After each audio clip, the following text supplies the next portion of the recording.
برادر عزیز پرسیده که در خانه در پیش برادر یا اینکه دوست لباس عوض کردن جایز است؟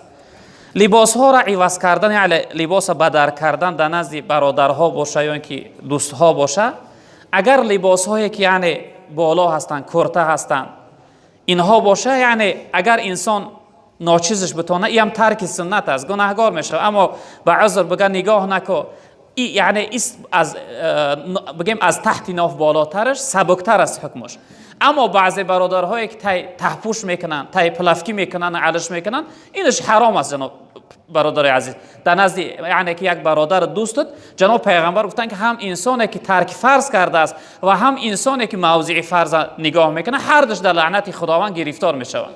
به این خاطر در نزد مردم لباس هاتون علش اگر چی دوست هم باشه، اگر چی برادرت هم باشه، در نزد او یعنی تای ترسک نکن. یک مثلا لاقه لباس در کتفات بگی و بعد از اون ایزار تعلش نه که ایچی بالا باشه، اینش سبکتره. چون که یعنی از میان بالا، از ناف بالا را یعنی بار کردنش سنت است، از تحت ناف تا تحت زانو را در مذهب خودمون و در سه مذهب دیگر بار کردنش فرض است.